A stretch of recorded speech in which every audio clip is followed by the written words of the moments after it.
ವೀಕ್ಷಕರೇ, Royals Kannada prime ನ್ಯೂಸ್ಗೆ ಸ್ವಾಗತ. ನಾನು ರಕ್ಷಿತಾ. ಮೊದಲಿಗೆ ಹೆಡ್ಲೈನ್ಸ್. ನಾಗರಿಕರ ಹಿತಕ್ಕಿಂತ ಅನುದಾನ ವೆಚ್ಚ ಮಾಡುವುದೇ ಮುಖ್ಯವಾಯಿತೆ. ಚಿಕ್ಕಬಳ್ಳಾಪುರ ನಗರಸಭೆಗೆ ಪ್ರಜ್ಞಾವಂತ ನಾಗರಿಕರ ಪ್ರಶ್ನೆ. ವಿದ್ಯುತ್ ಕಂಬಗಳಿದ್ದರೂ ಪಕ್ಕದಲ್ಲೇ ಕಂಬ ನೆಡುತ್ತಿರುವುದೇಕೆ? ಉತ್ತರ ನೀಡದೆ ಜಾರಿಕೊಳ್ಳುವ ಯತ್ನ ಮಾಡಿದ ಪೌರಾಯುಕ್ತರು. ನಂದಿ ಬೆಟ್ಟದ ಮ್ಯಾರಥಾನ್ ಸುತ್ತ ವಿವಾದಗಳ ಹುತ್ತ. ಭಾಗವಹಿಸಿದ ಕ್ರೀಡಾಪಟುಗಳಿಂದ ಪ್ರವೇಶ ಶುಲ್ಕ ವಸೂಲಿ ಆರೋಪ. ಮ್ಯಾರಥಾನ್ನಲ್ಲಿ ಹಣ ದುರುಪಯೋಗದ ಆಕ್ರೋಶ. ಮ್ಯಾರಥಾನ್ನಲ್ಲಿ ಭಾಗವಹಿಸಿದ್ದ ಕ್ರೀಡಾಪಟು ಸಾವು. ಗುಡಿಬಂಡೆ ಮೂಲಕ ಹಾದು ಹೋಗುವ ರಾಮಪಟ್ಟಣ ರಸ್ತೆಯಲ್ಲಿ ಗುಂಡಿಗಳ ಕಾಟ. ವರ್ಷಗಳಿಂದ ಇದೇ ಗೋಳು ಇದ್ದರೂ ಹೇಳೋರಿಲ್ಲ ಕೇಳೋರಿಲ್ಲ. ರಸ್ತೆಯಲ್ಲಿ ಗುಂಡಿಗಳೋ ಇಲ್ಲವೇ ಗುಂಡಿಗಳಲ್ಲಿಯೇ ರಸ್ತೆಯೋ ತಿಳಿಯದ ಪರಿಸ್ಥಿತಿ. ರಾಜ್ಯ ಸರ್ಕಾರ ರಿಯಲ್ ಎಸ್ಟೇಟ್ ದಂಧೆಯಲ್ಲಿ ತೊಡಗಿದೆ ಎಂದ ಬಿಜೆಪಿ ರಾಜ್ಯಾಧ್ಯಕ್ಷ ಬಿವೈ ವಿಜಯೇಂದ್ರ. ಶಿಡ್ಲಘಟ್ಟ ಕ್ಷೇತ್ರದಲ್ಲಿ ರೈತರ ಫಲವತ್ತಾದ ಭೂಮಿ ಕಿತ್ತುಕೊಳ್ಳುವ ಹುನ್ನಾರಕ್ಕೆ ಆಕ್ರೋಶ. ರೈತರನ್ನು ಒಕ್ಕಲೆಬ್ಬಿಸುತ್ತಿರುವ ಕಾಂಗ್ರೆಸ್ ಸರ್ಕಾರ ಎಂದ ವಿಜಯೇಂದ್ರ. ವಾರ್ತೆಗಳ ವಿವರ. ಚಿಕ್ಕಬಳ್ಳಾಪುರ ನಗರಸಭೆ ನಾಗರಿಕರ ಹಿತ ಬೇಕಿಲ್ಲ. ಯಾಕೆಂದರೆ ಕುಡಿಯುವ ನೀರು, ಸ್ವಚ್ಛತೆ, ಬೀದಿ ದೀಪ ಹೀಗೆ ಮೂಲ ಸೌಕರ್ಯಗಳ ಬಗ್ಗೆ ಕನಿಷ್ಠ ಗಮನ ಹರಿಸುವ ಪ್ರಯತ್ನ ಮಾಡದ ನಗರಸಭೆ ಅಧಿಕಾರಿಗಳು ಕೇವಲ ನಗರಸಭೆಯ ಅನುದಾನವನ್ನ ದುಂದುವೆಚ್ಚ ಮಾಡಲು ಮಾತ್ರ ಮುಂದಾಗಿದ್ದಾರೆ. ಇದಕ್ಕೆ ನಿದರ್ಶನ ಎಂಬಂತೆ ಮುಸ್ಟೂರು ರಸ್ತೆಯಲ್ಲಿ ನೂತನ ವಿದ್ಯುತ್ ಕಂಬಗಳನ್ನ ಹಾಕುತ್ತಿರುವುದು. ವಿದ್ಯುತ್ ಕಂಬ ಹಾಕುವುದರಲ್ಲಿ ತಪ್ಪೇನಿದೆ ಅಂತೀರಾ? ನೀವೇ ನೋಡಿ.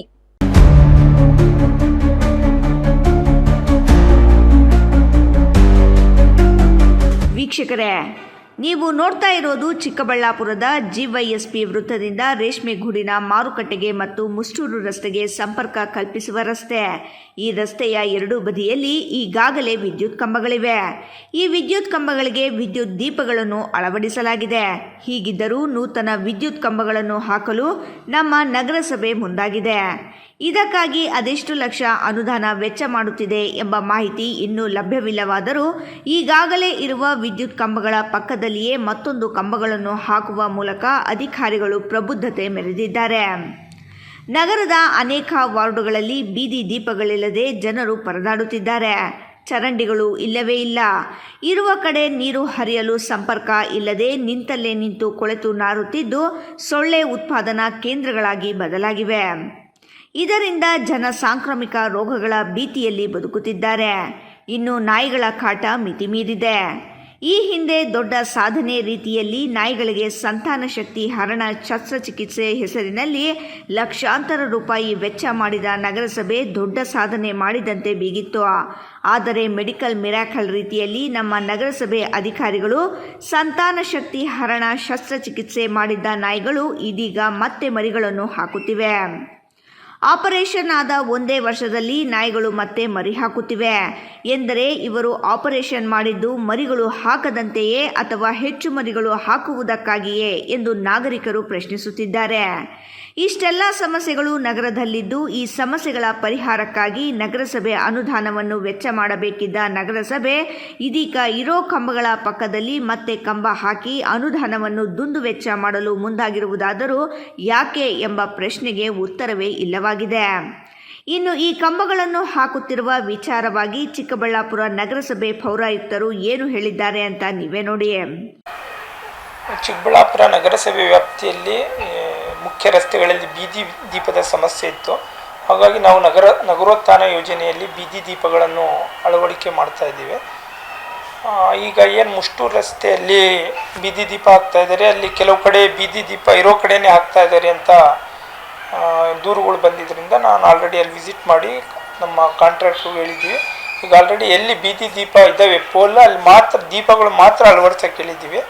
ಎಲ್ಲಿ ಸಮಸ್ಯೆ ಇದೆ, ಪೋಲ್ ಇಲ್ಲ, ದೀಪ ಇಲ್ಲ ಅಂತ ಕಡೆ ಮಾತ್ರ ಹಾಕಕ್ಕೆ ಹೇಳಿದ್ದೀವಿ. ಅದು ನಮ್ಮ ಇಂಜಿನಿಯರ್ಗೂ ಸಹ ಡೈರೆಕ್ಷನ್ ಕೊಟ್ಟಿದ್ದೀನಿ ಸರ್, ಅದು ಪರಿಶೀಲನೆ ಮಾಡಿ ಕ್ರಮ ಕೈಗೊಳ್ತಾರೆ.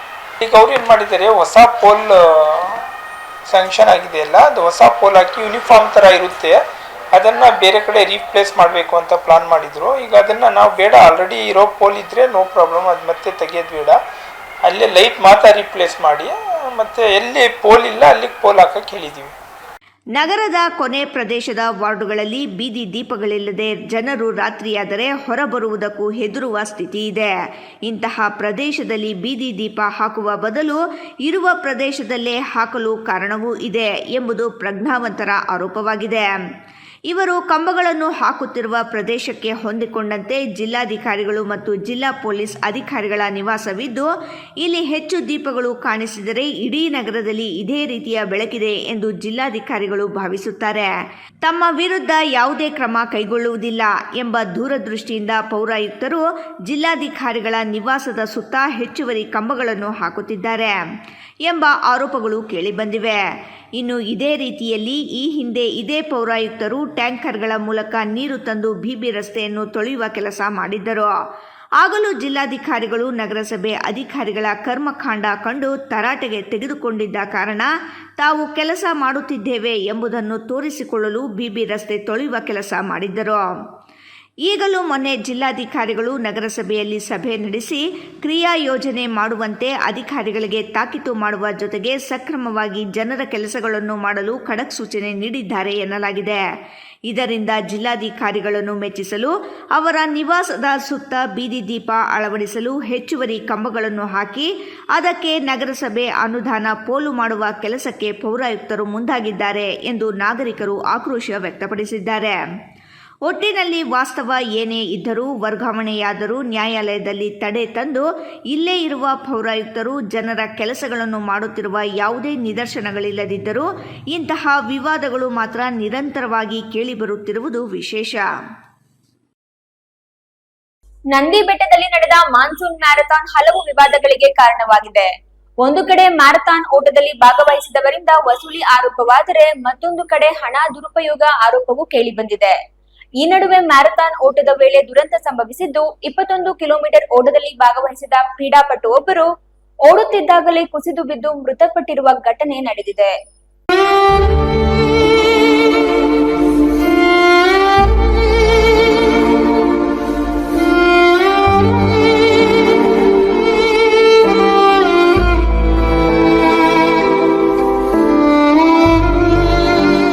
ನಂದಿ ಬೆಟ್ಟದಲ್ಲಿ ನಡೆದ ಮಾನ್ಸೂನ್ ಮ್ಯಾರಥಾನ್ ಹಲವು ವಿವಾದಗಳಿಗೆ ಕಾರಣವಾಗಿದೆ. ಒಂದು ಕಡೆ ಮ್ಯಾರಥಾನ್ ಓಟದಲ್ಲಿ ಭಾಗವಹಿಸಿದವರಿಂದ ವಸೂಲಿ ಆರೋಪವಾದರೆ ಮತ್ತೊಂದು ಕಡೆ ಹಣ ದುರುಪಯೋಗದ ಆರೋಪವೂ ಕೇಳಿಬಂದಿದೆ. ಈ ನಡುವೆ ಮ್ಯಾರಥಾನ್ ಓಟದ ವೇಳೆ ದುರಂತ ಸಂಭವಿಸಿದ್ದು, 21 ಕಿಲೋಮೀಟರ್ ಓಟದಲ್ಲಿ ಭಾಗವಹಿಸಿದ್ದ ಕ್ರೀಡಾಪಟು ಒಬ್ಬರು ಓಡುತ್ತಿದ್ದಾಗಲೇ ಕುಸಿದು ಬಿದ್ದು ಮೃತಪಟ್ಟಿರುವ ಘಟನೆ ನಡೆದಿದೆ. ಇನ್ನು ಮ್ಯಾರಥಾನ್ ಓಟದಲ್ಲಿ ಕನ್ನಡಕ್ಕೂ ಬರ ಇತ್ತು ಎಂಬ ಆರೋಪಗಳಿದ್ದು, ಈ ಎಲ್ಲ ಆರೋಪಗಳಿಗೆ ಸಂಬಂಧಿಸಿದ ಇಲಾಖೆ ಮತ್ತು ಆಯೋಜಕರು ಉತ್ತರ ನೀಡಬೇಕಿದೆ. ಇನ್ನು ಓಟದ ವೇಳೆ ಕುಸಿದು ಬಿದ್ದು ಮೃತಪಟ್ಟವರನ್ನು ಪಂಜಾಬ್ ಮೂಲದ 31 ವರ್ಷದ ಅಮನ್ ದೀಪ್ ಸಿಂಗ್ ಜಗಡೆ ಎಂದು ಗುರುತಿಸಲಾಗಿದೆ. ಬೆಂಗಳೂರಿನ ಮಾನ್ಯತಾ ಟೆಕ್ ಪಾರ್ಕ್ನಲ್ಲಿರುವ ಖಾಸಗಿ ಕಂಪನಿಯೊಂದರಲ್ಲಿ ಅಮನ್ ದೀಪ್ ಸಿಂಗ್ ಕೆಲಸ ಮಾಡುತ್ತಿದ್ದರು ಎನ್ನಲಾಗಿದೆ. ಭಾನುವಾರ ನಡೆದ ನಂದಿ ಹಿಲ್ಸ್ ಮಾನ್ಸೂನ್ ಮ್ಯಾರಥಾನ್ನಲ್ಲಿ ಸುಮಾರು 5,000 ಕ್ರೀಡಾಪಟುಗಳು ಭಾಗವಹಿಸಿದ್ದರು. ಈ ಪೈಕಿ ಅಮನ್ ದೀಪ್ ಸಿಂಗ್ 21 ಕಿಲೋಮೀಟರ್ ಮ್ಯಾರಥಾನ್ನಲ್ಲಿ ಪಾಲ್ಗೊಂಡಿದ್ದರು. ನಂದಿ ಬೆಟ್ಟದ ಅರ್ಧ ಭಾಗದಷ್ಟು ಓಟವನ್ನು ಪೂರ್ಣಗೊಳಿಸಿದ್ದ ವೇಳೆ ಏಕಾಏಕಿ ಕುಸಿದು ಬಿದ್ದಿದ್ದಾರೆ. ತಕ್ಷಣ ಅವರನ್ನು ಮುದ್ದೇನಹಳ್ಳಿ ಆಸ್ಪತ್ರೆಗೆ ಕರೆದೊಯ್ದು ಚಿಕಿತ್ಸೆ ಕೊಡಿಸಲಾಯಿತು. ಆದರೆ ಚಿಕಿತ್ಸೆ ಫಲಕಾರಿಯಾಗದೆ ಮೃತಪಟ್ಟಿದ್ದಾರೆ.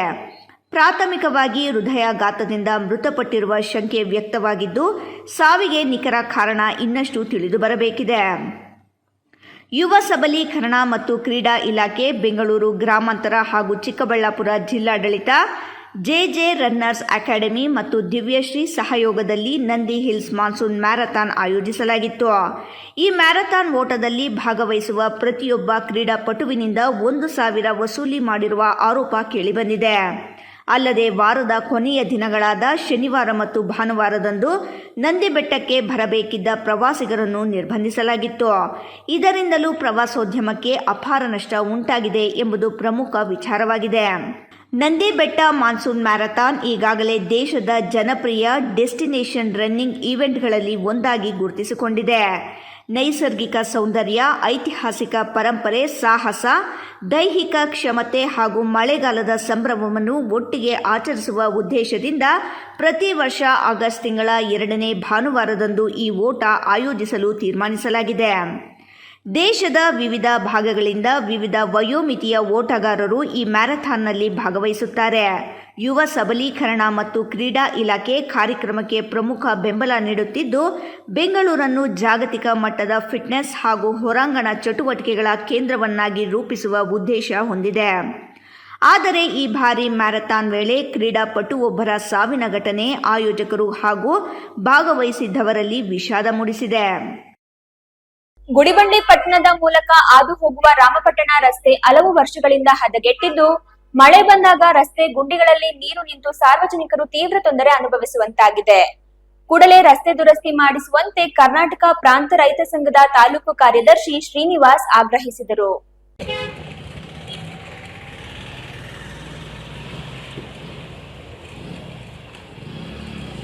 ಗುಡಿಬಂಡೆ ಪಟ್ಟಣದಿಂದ ಪುಲ್ವಮಾಕಳಹಳ್ಳಿ, ಉಲ್ಲೋಡು, ಆಲಗದ್ರೇನಹಳ್ಳಿ, ಇಡರಹಳ್ಳಿ, ರಾಮಪಟ್ಟಣ ಸೇರಿದಂತೆ ಹಲವು ಗ್ರಾಮಗಳಿಗೆ ಸಂಪರ್ಕ ಕಲ್ಪಿಸುವ ಪ್ರಮುಖ ರಸ್ತೆ ಗುಂಡಿಮಯವಾಗಿ ಹಲವು ವರ್ಷಗಳೇ ಕಳೆದರೂ ದುರಸ್ತಿ ಕಂಡಿಲ್ಲ.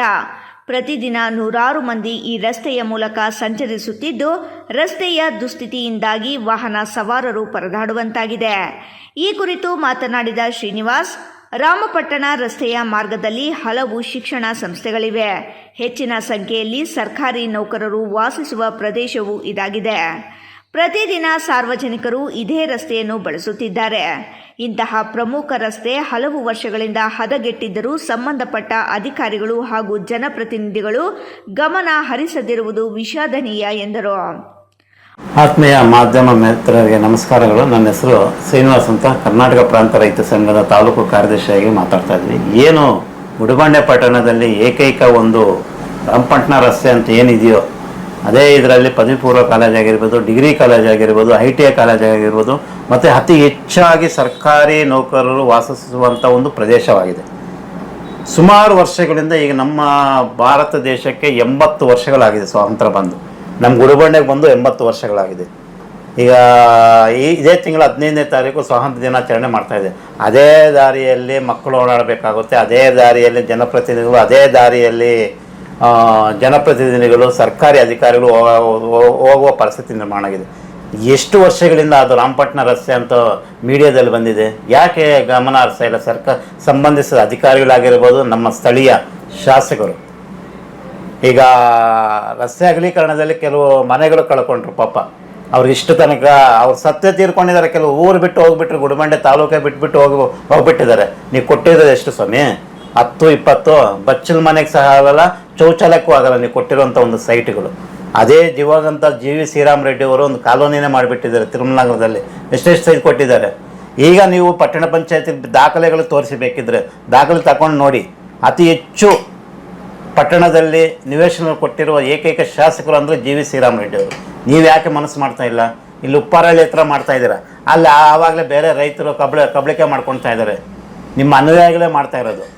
ಅದಕ್ಕೆ ಕೂಡಲೇ ಸಂಬಂಧಪಟ್ಟಂತ ಒಂದು ರಾಮಪಟ್ಟಣ ರಸ್ತೆ ಏನಿದೆ, ಪದವಿ ಪೂರ್ವ ಕಾಲೇಜಲ್ಲಿ ಸ್ವಾತಂತ್ರ್ಯ ದಿನಾಚರಣೆ ರಾಷ್ಟ್ರೀಯ ಹಬ್ಬಗಳ ಮಾಡುವ ಸಂದರ್ಭದಲ್ಲಿ ತೊಂದರೆ ಆಗುವಂಥ ಒಂದು, ಈಗ ನಮ್ಮ ಫ್ರೆಂಡ್ ಹೇಳ್ದಂಗೆ ಸಮಾಜ ಸೇವಕರು ಬಂದು ಸರ್ಕಾರಿ ದಾರಿಗಳು ರಿಪೇರಿ ಮಾಡುವ ಪರಿಸ್ಥಿತಿ ನಿರ್ಮಾಣ ಆಗಿದೆ ನಮ್ಮ ಗುಡಿಬಂಡೆ ಪಟ್ಟಣದಲ್ಲಿ. ಇನ್ನೇ ನೀವೇನು ಮಾಡ್ತಾ ಇದ್ದೀರ ಸ್ವಾಮಿ?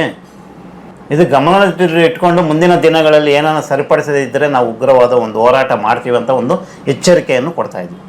ಮಳೆಗಾಲದಲ್ಲಿ ರಸ್ತೆಯ ಸ್ಥಿತಿ ಮತ್ತಷ್ಟು ಹದಗೆಟ್ಟಿದ್ದು, ಗುಂಡಿಗಳು ನಿರ್ಮಾಣವಾಗಿವೆ. ಕೆಲ ಗುಂಡಿಗಳು 2-3 ಅಡಿ ಆಳವಾಗಿದ್ದು ವಾಹನ ಸಂಚಾರಕ್ಕೆ ತೀವ್ರ ತೊಂದರೆಯಾಗುತ್ತಿದೆ. 2 ವಾಹನಗಳು ಎದುರು ಬಂದಾಗ ಪರಸ್ಪರ ದಾಟಲು ಸಾಧ್ಯವಾಗದೆ ಸಂಚಾರ ದಟ್ಟಣೆ ಉಂಟಾಗುತ್ತಿದೆ. ಇನ್ನು ರಸ್ತೆಯ ಗುಂಡಿಗಳನ್ನು ಕೆಲ ಖಾಸಗಿ ವ್ಯಕ್ತಿಗಳು ತಾತ್ಕಾಲಿಕವಾಗಿ ಮುಚ್ಚಿದರೂ ಮಳೆ ಬಂದ ಕೂಡಲೇ ಮತ್ತೆ ಗುಂಡಿಗಳು ನಿರ್ಮಾಣವಾಗುತ್ತಿವೆ. ಆದ್ದರಿಂದ ತಾತ್ಕಾಲಿಕ ದುರಸ್ತಿಗೆ ಬದಲಾಗಿ ವೈಜ್ಞಾನಿಕ ಹಾಗೂ ಶಾಶ್ವತ ರೀತಿಯಲ್ಲಿ ರಸ್ತೆ ಅಭಿವೃದ್ಧಿಪಡಿಸಬೇಕು ಎಂದು ಅವರು ಒತ್ತಾಯಿಸಿದರು. ಸ್ಥಳೀಯರಾದ ಅಫ್ಸರ್ ಮಾತನಾಡಿ, ಆಗಸ್ಟ್ 15ರಂದು ಸ್ವಾತಂತ್ರ್ಯ ದಿನಾಚರಣೆ ನಡೆಯಲಿದ್ದು, ಇದೇ ಮಾರ್ಗದಲ್ಲಿ ವಿದ್ಯಾರ್ಥಿಗಳು ಹಾಗೂ ಸಾರ್ವಜನಿಕರು ಸಂಚರಿಸಲಿದ್ದಾರೆ. ಇಂತಹ ಸಂದರ್ಭದಲ್ಲಿ ರಸ್ತೆಯ ದುಸ್ಥಿತಿ ಮತ್ತಷ್ಟು ಮುಜುಗರ ಉಂಟು ಮಾಡುವಂತಿದೆ. ವಿದ್ಯಾರ್ಥಿಗಳು ಹಾಗೂ ಸಾರ್ವಜನಿಕರ ಸುರಕ್ಷತೆಯ ದೃಷ್ಟಿಯಿಂದ ತಕ್ಷಣ ರಸ್ತೆ ದುರಸ್ತಿ ಮಾಡುವ ಅಗತ್ಯವಿದೆ. ರಾಮಪಟ್ಟಣ ರಸ್ತೆ ಸಮಸ್ಯೆ ಹಲವು ಬಾರಿ ಸಂಬಂಧಪಟ್ಟ ಅಧಿಕಾರಿಗಳ ಗಮನಕ್ಕೆ ತಂದಿದ್ದರೂ ಪರಿಹಾರ ಕಲ್ಪಿಸದಿರುವುದು ಖಂಡನೀಯ. ಪಟ್ಟಣ ಪಂಚಾಯಿತಿ ಅಧಿಕಾರಿಗಳು ಹಾಗೂ ಸ್ಥಳೀಯ ಶಾಸಕರು ಸಮಸ್ಯೆಗಳನ್ನು ಗಂಭೀರವಾಗಿ ಪರಿಗಣಿಸಿ ಕೂಡಲೇ ರಸ್ತೆ ದುರಸ್ತಿಗೆ ಕ್ರಮ ಕೈಗೊಳ್ಳಬೇಕು ಎಂದು ಆಗ್ರಹಿಸಿದರು. ನನ್ನ ಹೆಸರು ಅಫ್ಸರ್ ಪಾಷಾ, ಮಾಜಿ ಅಧ್ಯಕ್ಷರು ಪಟ್ಟಣ ಪಂಚಾಯಿತಿ ಗುಡಿಬಂಡೆ. ನಾನು ಈ ಮೂಲಕ ಸರ್ಕಾರಿ ಅಧಿಕಾರಿಗಳಲ್ಲಿ ಮನವಿ ಮಾಡ್ಕೊಳ್ಳೋದೇನೆಂದರೆ, ಮಳೆಗಾಲ ಬಂದಾಗ ರಾಮಪಟ್ಟಣ ರಸ್ತೆ ಬಹಳ ಹದಗೆಟ್ಟು ಹೋಗಿದೆ.